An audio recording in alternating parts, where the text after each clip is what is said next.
Penjelasan latihan ke L12 atau punya kalian itu di latihan kelima atau sheet 5, di bagian sini untuk soal dia meminta kita untuk mengisi dua kolom, yaitu kolom ID dan jenis kelamin.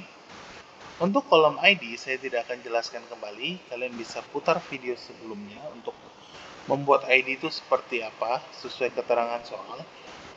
Di latihan ini saya akan menjelaskan untuk mengerjakan jenis kelamin seperti yang ada di perintah soal kedua.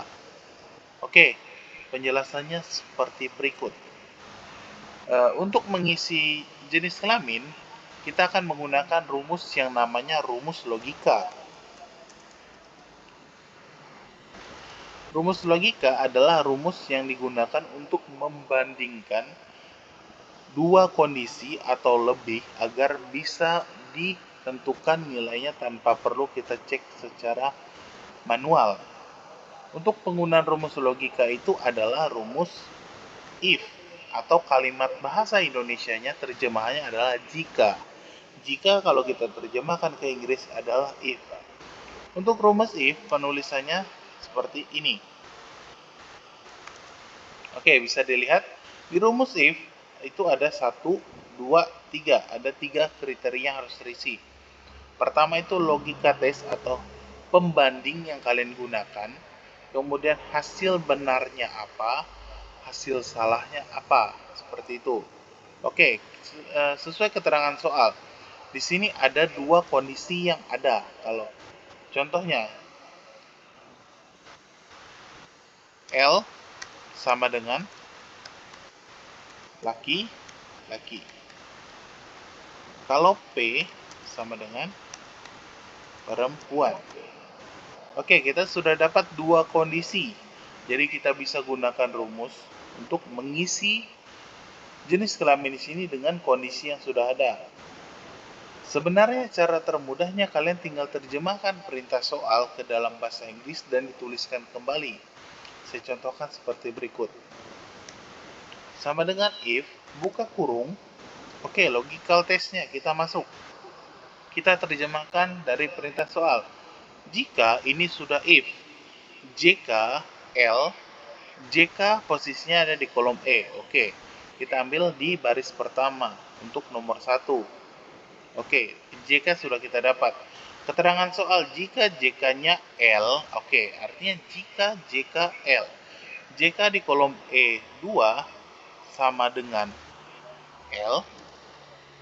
Oke, kita gunakan petik 2 seperti saya jelaskan sebelumnya. Petik 2 adalah untuk memasukkan lambang atau huruf yang bukan angka agar bisa masuk ke dalam rumus. Apabila angka tidak perlu ada petik 2.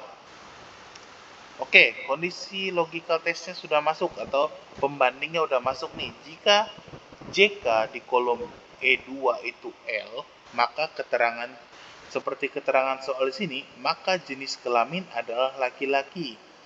Oke, kondisi benarnya udah kita dapatkan nih. Artinya jika L, maka laki-laki. Tinggal ketikkan saja laki-laki. Oke, kita sudah dapat kondisi benarnya. Artinya kalau dia L adalah laki-laki. Kalau dia bukan L, udah pasti masuk ke kondisi kedua. Adalah perempuan, karena dia sudah bukan laki-laki. Jadi tinggal kita ketikkan aja perempuan. Seperti ini. Apabila kalian bingung seperti ini, saya jelaskannya gini aja. Ini kan sudah ada kondisi 1, kondisi 2. Apabila kondisi 1 terpenuhi, otomatis kondisi 2 akan menjadi kondisi yang salah. Atau kebalikannya, kalau kondisi 2 terpenuhi, kondisi 1 akan salah. Oke, ini sudah kita lihat hasilnya. Jika JK-nya L, maka dia akan laki-laki. Jika bukan L, dia akan perempuan.